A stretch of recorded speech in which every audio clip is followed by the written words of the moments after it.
Merci, bonjour à tous. D'abord, bienvenue aux lauréats dans la grande famille de l'agriculture urbaine. On sera là pour vous aider. Pour ceux qui doutent ou qui ont des questionnements sur le potentiel social de l'agriculture urbaine, je vous propose de prendre 3 secondes et de vous observer les uns les autres. Et vous allez voir que dans cette salle, je pense qu'on a la parité. Je pense qu'on a à peu près une bonne partie des classes socio-professionnelles qui sont représentées. On a comme ça une diversité qui est bien l'un des points forts de ce que peut proposer l'agriculture urbaine aujourd'hui. Très concrètement, car je sais que le temps presse. L'AFOP, l'Association française d'agriculture urbaine professionnelle, dont vous avez plusieurs intervenants ici, notamment Nucity, notamment Aeromat que vous allez voir tout à l'heure. L'idée, c'est de réunir un ensemble de porteurs de projets qui avaient tout pour ne pas s'entendre. Puisque l'agriculture urbaine a pour particularité de réunir des entreprises hyper technologiques, des startups qui vous vendent des millions comme si elles savaient les faire pousser, et des projets très sociaux, très ancrés dans le sol, dans la permaculture et des choses comme ça. Quand on a vu ça entre porteurs en 2014-2015, on s'est dit qu'il y avait tout pour qu'on se mette sur la gueule et qu'on n'avait aucune envie de ça. Et donc ce qu'on a fait, c'est qu'on s'est réunis entre nous pour apprendre à travailler ensemble. Et ça a donné l'AFOP. Du coup, la première des missions de l'AFOP, c'est de fédérer. C'est d'apprendre on est 30% d'associations, une dizaine de pourcents de coopératives et 60% d'entreprises.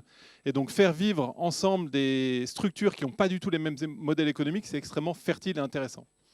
Ensuite, c'est de communiquer. Parce que quand on arrive en ville, il y a des questions de ceux qui vont manger les fruits et légumes, est-ce qu'ils sont pollués, des questions des voisins, est-ce qu'il va y avoir des odeurs, des questions de la mairie, combien ça va me coûter, et des questions du bailleur, comment est-ce qu'on va mettre en place toute cette ingénierie. Donc il faut communiquer, rassurer, expliquer. Et le dernier, c'est accompagner, parce que les agriculteurs urbains sont dans des interactions d'une multiplicité dont vous avez du mal à imaginer. Il faut être bon en droit, il faut être bon en social, il faut être bon en agriculture, ça peut servir. Il faut être bon en technique, il faut être bon en marketing, il faut être bon en communication, en pédagogie, en tout ce que vous voulez. Et donc, on essaye de créer des référentiels pour que les porteurs de projets puissent s'appuyer dessus et ne pas tout le temps réinventer les bonnes pratiques. On est aujourd'hui 81 adhérents sur à peu près 300 projets. Donc dans ces 300 projets en France, il y en a beaucoup qui sont des micro-projets ou des projets en gestation. C'est une activité relativement nouvelle. Et on réunit, on va dire, la grande majorité des projets ayant plusieurs salariés.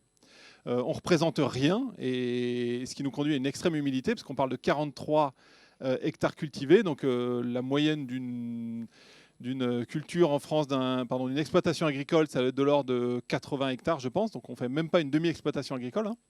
Et pourtant, on a 500 emplois, et pourtant, on a 400 sites exploités. Donc on est les spécialistes de la microculture dans les lieux compliqués, quoi.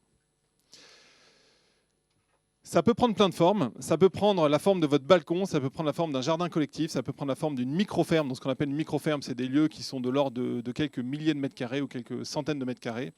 Ça peut prendre des fermes urbaines spécialisées plus technologiques, du container à la ferme hydroponique, et ça peut prendre des fermes périurbaines. Ça prend, à vrai dire, surtout des formes périurbaines, puisque l'infinie majorité des formes d'agriculture urbaine aujourd'hui sont à la périphérie de la ville, là où il y a moins d'enjeux de foncier. Pardon, hop. Je vais aller vite. À peu près l'ensemble des acteurs sont multimétiers, donc on ne leur demande pas que d'être bons agriculteurs, on leur demande d'être bons en conseil, on leur demande d'être bons en conception, on leur demande d'être bons en animation.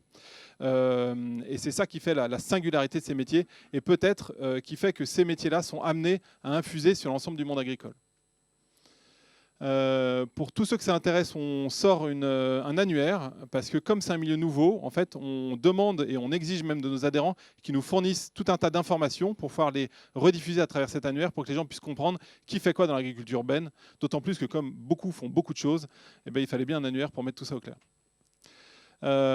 Tout ça pour venir sur la charte. La charte vient du fait qu'on a été étonné par le nombre d'appels à projets et le faible nombre de projets qui se mettaient en place suite aux appels à projets. On disait, c'est quand même bizarre, quoi. Tout le monde se réclame de l'agriculture urbaine, tout le monde veut mettre en place, mais les exploitants, ils sont où, quoi, en fait? Ils sont où et comment ça se fait qu'ils n'arrivent pas qu'il y ait un tel temps entre la fin de l'appel à projet et l'installation réelle dans le lieu? Donc cette charte, elle permet de sécuriser et de donner un peu des bonnes pratiques pour tous ceux qui veulent s'investir dans l'agriculture urbaine, pour être sûr que la fin soit heureuse et que les projets ne soient pas bloqués pour X ou Y raison. Donc la première démarche qu'on propose, c'est quelque chose qui est non coercitif, hein, c'est des guides de bonnes pratiques. C'est évidemment de s'intéresser et de porter une grande attention à l'aspect développement durable du projet.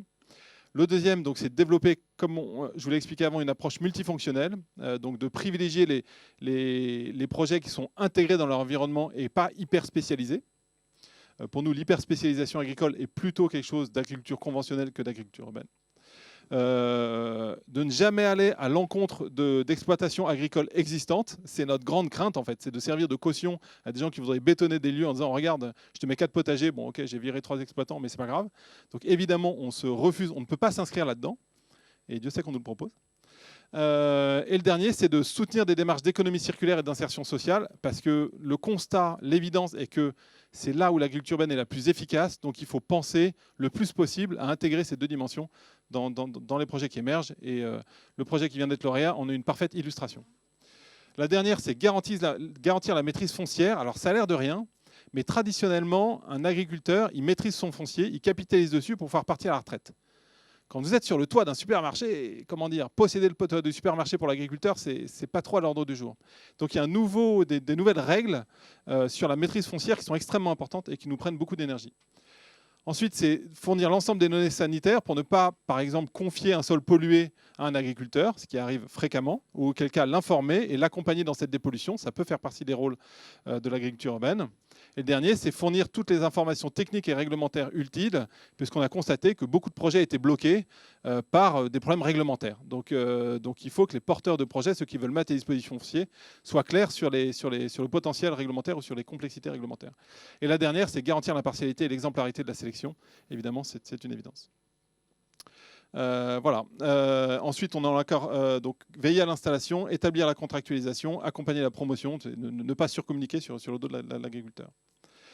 Donc tout ça va donner lieu, in fine, à un ensemble de projets extrêmement divers, que ce soit donc des projets techniques, des projets en ferme ou une transhumance urbaine, comme on a pu en voir une récemment dans Paris. Je vous remercie.